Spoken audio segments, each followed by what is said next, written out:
हिंदी कहानी गजराज और मूषकराज। पंचतंत्र की कहानी प्राचीन काल में एक नदी के किनारे बसा नगर व्यापार का केंद्र था। फिर आए उस नगर के बुरे दिन, जब एक वर्ष भारी वर्षा हुई। नदी ने अपना रास्ता बदल दिया।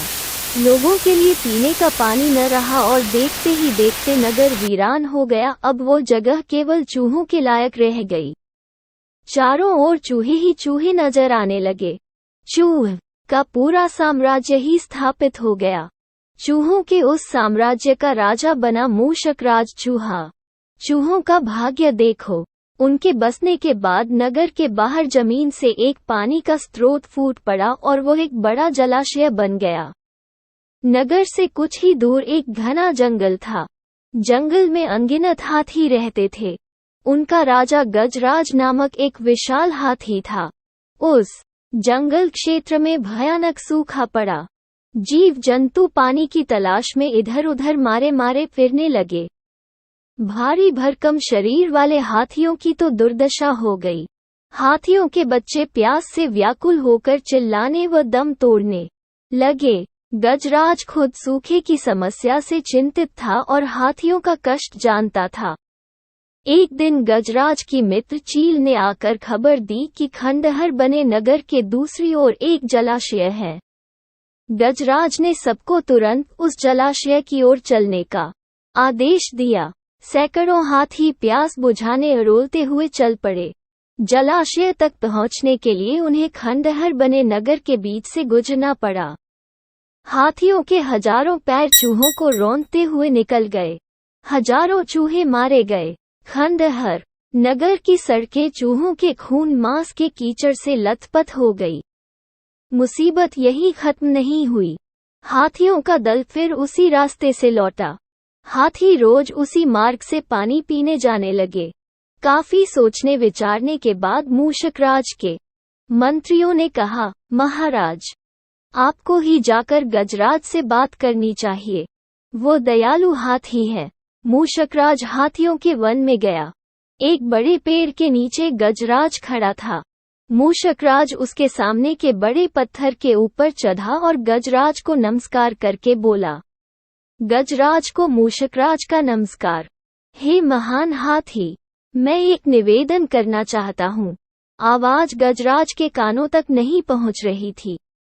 दयालु गजराज उसकी बात सुनने के लिए नीचे बैठ गया और अपना एक कान पत्थर पर चढ़े मूषकराज के निकट ले जाकर बोला, नन्हे मियाँ, आप कुछ कह रहे थे, कृपया फिर से कहिए। मूषकराज बोला, हे गजराज, मुझे चूहा कहते हैं। हम बड़ी संख्या में खंडहर बनी नगरी में रहते हैं। मैं उनका मूषकराज हूँ। आपके हाथी रोज जलाशय तक जाने के लिए नगरी के बीच से गुजरते हैं। हर बार उनके पैरों तले कुचले जाकर हजारों चूहे मरते हैं। यह मूषक संहार बंद न हुआ तो हम नष्ट हो जाएंगे। गजराज ने दुख भरे स्वर में कहा, मूषकराज, आपकी बात सुन मुझे बहुत शोक हुआ। हमें ज्ञान ही नहीं था कि हम इतना अनर्थ कर रहे हैं। हम नया रास्ता ढूंढ लेंगे। मूषकराज कृतज्ञता भरे स्वर में बोला, गजराज, आपने मुझ जैसे छोटे जीव की बात ध्यान से सुनी। आपका धन्यवाद। गजराज, कभी हमारी जरूरत पड़े तो याद जरूर कीजिएगा। गजराज ने सोचा कि यह नन्हा जीव हमारे किसी काम क्या आएगा, सो उसने केवल मुस्कुराकर मूषकराज को विदा किया। कुछ दिन बाद पड़ोसी देश के राजा ने सेना को मजबूत बनाने के लिए उसमें हाथी शामिल करने का निर्णय लिया। राजा के लोग हाथी पकड़ने आए। जंगल में आकर वे चुपचाप कई प्रकार के जाल बिछाकर चले जाते हैं। सैकड़ों हाथी पकड़ लिए गए। एक रात हाथियों के पकड़े जाने से चिंतित गजराज जंगल में घूम रहे थे कि उनका पैर सूखी पत्तियों के नीचे छल से दबाकर रखे रस्सी के फंदे में फंस जाता है।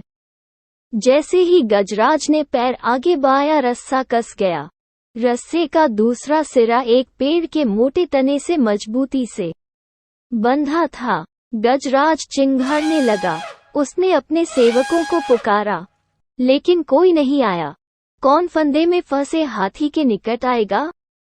एक युवा जंगली भैंसा गजराज का बहुत आदर करता था। जब वो भैंसा छोटा था तो एक बार वो एक गड्ढे में जा गिरा था। उसकी चिल्लाहट सुनकर गजराज ने उसकी जान बचाई थी। चिंगार सुनकर वो दौड़ा और फंदे में फंसे गजराज के पास पहुंचा। गजराज की हालत देख उसे बहुत धक्का लगा। वो चीखा, यह कैसा अन्याय है?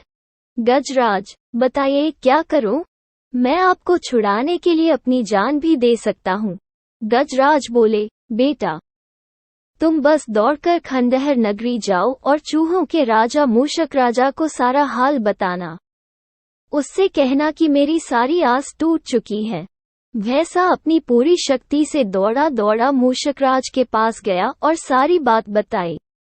मूषकराज तुरंत अपने 20-30 सैनिकों के साथ भैंसे की पीठ पर बैठा और वो शीघ्र ही गजराज के पास पहुंचे। चूहे भैंसे की पीठ पर से कूदकर फंदे की रस्सी कुतरने लगे। कुछ ही देर में फंदे की रस्सी कट गई व गजराज आजाद हो गए।